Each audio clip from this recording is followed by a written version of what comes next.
There is no question that the State of Israel has benefited tremendously from its relationship with the United States, which is still the world's military and economic superpower. But most people don't realize that, in the years leading up to and after the founding of the Jewish state, America was not a staunch supporter of Israel. Far from it. Support for Zionism among American Jews was minimal, until the involvement of famous lawyer Louis Brandeis in the Federation of American Zionists, starting in 1912. And while Woodrow Wilson, the U.S. president from 1913 to 1921, was sympathetic to the plight of Jews in Europe and favorable to Zionist objectives, he did not change any U.S. State Department policies to support Zionist aims. In 1944, two attempts by the U.S. Congress to pass resolutions declaring government support for the establishment of a Jewish state in Palestine were protested by the Departments of War and State, due to World War II considerations and Arab opposition to the creation of a Jewish state. The resolutions were permanently dropped. As the end of the British mandate in Palestine approached around the mid-1940s, the decision to recognize the Jewish state remained contentious among Americans, with significant disagreement between U.S. President Harry Truman, his domestic and campaign advisor, Clark Clifford, and both the State Department and Defense Department. Meanwhile, as the Zionists were gearing up to declare their independence in 1948, they needed the British to withdraw from their mandate in Palestine. Surprisingly, though, the specific impetus for British troops to leave the region didn't come from Arabs or Jews. It came from an insanely harsh European winter in 1946, including one of the worst British blizzards of the 20th century, which paralyzed Britain and crushed its already fragile post-World War II economy, precipitating retrenchment of its global empire. This freak weather event opened up the space for the United Nations to partition the land in Palestine between its Jews and Arabs in 1947, for the Zionists to declare independence 1 year later, and then for President Truman to recognize the state that same year. But then rapidly changing geopolitical circumstances took place across the Middle East, and U.S. policy was generally geared toward 1. Supporting Arab states' independence, 2. Aiding the development of oil-producing countries, 3. Halting Soviet influence from gaining a foothold in Greece, Turkey, and Iran, and 4. Preventing an arms race in the region. All of these policies ultimately meant maintaining a neutral stance in the Arab-Israeli conflict, so much so that the U.S. put the fledgling Jewish state under an arms embargo. It was only after Israel's victory in the 1967 Six-Day War that America started seriously selling arms to the Israelis, who essentially proved their value as an ally by virtue of this victory. Israel did not grow strong because it had an American alliance. It acquired an American alliance because it had grown strong, according to Walter Russell Mead, a professor of foreign affairs and humanities at Yale University. In the 1950s, the United States provided Israel with moderate amounts of economic aid, mostly as loans for basic foodstuffs.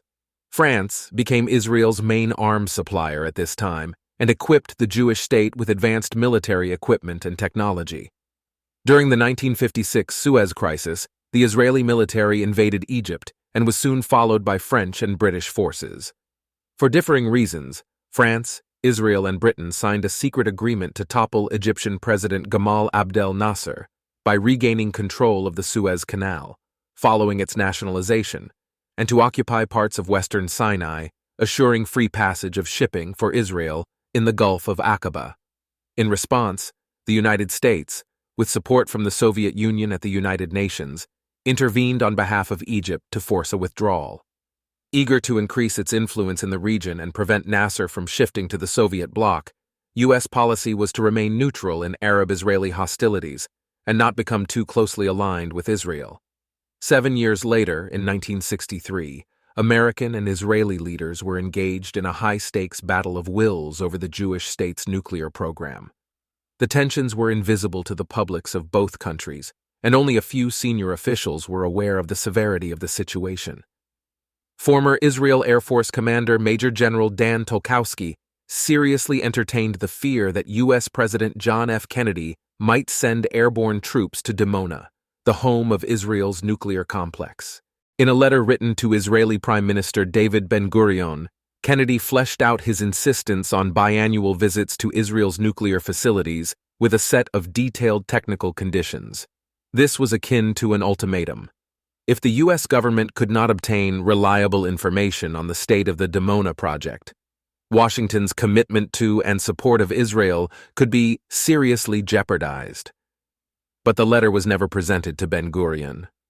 The telegram with Kennedy's letter arrived in Tel Aviv on Saturday, June 15th, the day before Ben-Gurion announced his resignation, a decision that stunned Israelis and the world. Beyond citing personal reasons, Ben-Gurion never explained what led him to resign, and he denied that his move was related to any specific policy issues. To this day, though, the question of Kennedy's Dimona pressure playing a role remains one hypothesis. Levi Eshkol, who succeeded Ben-Gurion as Israel's prime minister, noted that, while he hoped the U.S.-Israeli friendship would grow under his watch, he also said, Israel would do what it had to do for its national security and to safeguard its sovereign rights. In the end, the confrontation between Kennedy and two Israeli prime ministers resulted in a series of 6 American inspections of the Dimona nuclear complex, once a year starting in 1964, but they were never conducted under the strict conditions Kennedy laid out in his letters. While Kennedy's successor, Lyndon B. Johnson, remained committed to the cause of nuclear non-proliferation and supported American inspection visits at Dimona, he was much less concerned about holding the Israelis to Kennedy's terms.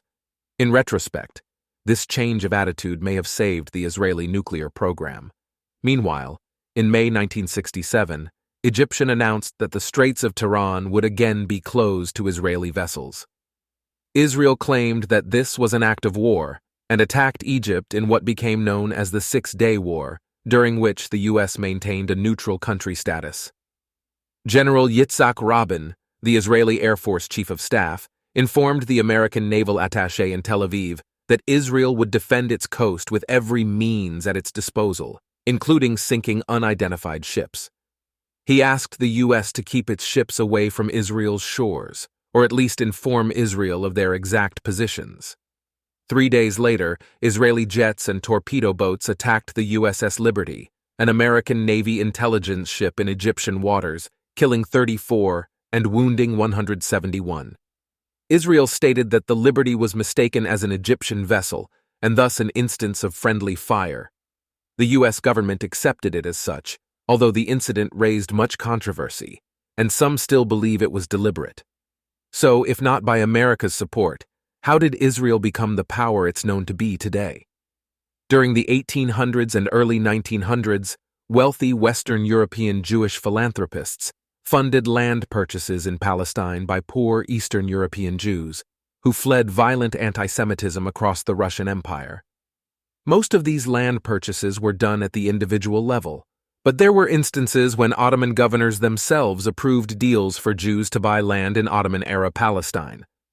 In 1917, the Balfour Declaration was a public statement issued by the British government during the First World War, announcing its support for the establishment of a national home for the Jewish people in Palestine, still an Ottoman region with a minority Jewish population at the time.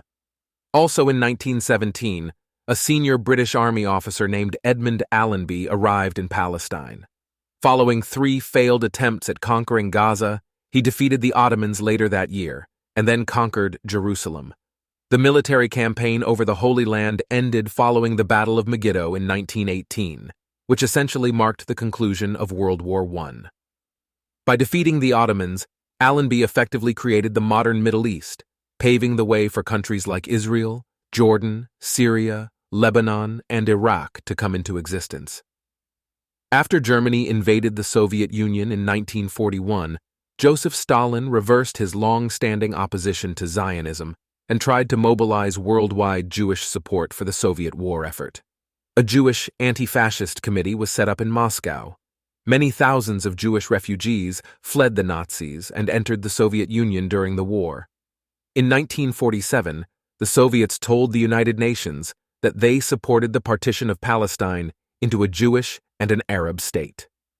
In the 1950s, one of the greatest shares of Israel's income came from German war reparations, growing to 86% of the Jewish state's GDP in 1956. Also in the 1950s, Shimon Peres, a 29-year-old Director General of Israel's Ministry of Defense, was tasked with helping to engineer and implement the Sinai-Suez Campaign, among the most daring and unlikely military triumphs since World War II. It was 1956, and, as the campaign unfolded, Peres had something of an epiphany. At a villa in France, where Israeli, British, and French officials had gathered to finalize planning for the campaign, Peres approached the French foreign and defense ministers and made a proposal everyone knew would be rejected out of hand. To everyone's surprise, including his, the French officials agreed. France would help Israel establish its own nuclear energy program. Obstacle after obstacle had to be overcome, including resistance from the majority of Israel's leadership, Soviet spying on the construction site, and serious concerns from the U.S. government, culminating in a tense sit-down between Peres and President Kennedy. In 1957, Israel was set to sign an agreement with France. The French Atomic Energy Commission, after 4 years of negotiations, had agreed to provide Israel with a plutonium reactor. All that was needed, in order to cement the deal, were the signatures of the French foreign minister and his prime minister. Peres's first stop on Monday morning, September 30th, was at the office of Pierre Guillaume, the head of France's Atomic Energy Commission and an avid supporter of Israel. He told Peres what he already knew. The deal could only be finalized with the French government's approval, and their government was teetering on the edge of collapse. Peres hurried to the office of Foreign Minister Christian Pineau, the deal's main opponent, and Pineau promptly told Peres that he wanted to help, but couldn't. The Americans would be livid if they found out and might impose sanctions on France, which would cripple its own dawning nuclear capacity. Moreover, the agreement could induce the Soviet Union to arm Egypt with nuclear weapons. But Peres had come prepared. The reactor was for peaceful purposes, he said. If that ever was to change, Israel would consult with France first. Also, he said, who was to say the Soviet Union wouldn't introduce nuclear weapons to Egypt on its own accord? Then what would the West do? Pineau agreed, and Peres urged him to call the prime minister. Maurice Bourges-Monouri did not answer, so Peres convinced Pineau to dictate the terms of their agreement to his secretary. The two of them signed the paper, and then Peres convinced him that he, a foreign national, would ferry the paper to the French prime minister. All that was needed now was Bourges-Monouri's signature.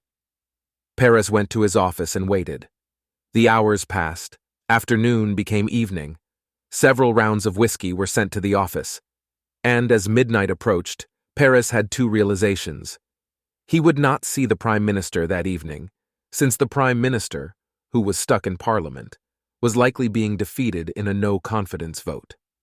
The next morning, Israeli Prime Minister David Ben-Gurion wrote in his diary that the French government had fallen over a vote about Algeria and that Peres's trip to Paris was likely for naught. He did not know that Peres had secured the prime minister's oral agreement late that night, and that at 9 a.m, Peres was seated in Bourges-Monouri's office. The French prime minister had not slept, and his eyes were red, for he was no longer the prime minister of France. In other words, Bourges-Monouri had no authority to sign an agreement on behalf of France. But with Peres's encouragement, he signed his consent, authorizing the agreement on a piece of paper that held the previous day's date. Peres later said, summing up the backroom drama, "This date or that, what does it matter? Of what significance is that between friends?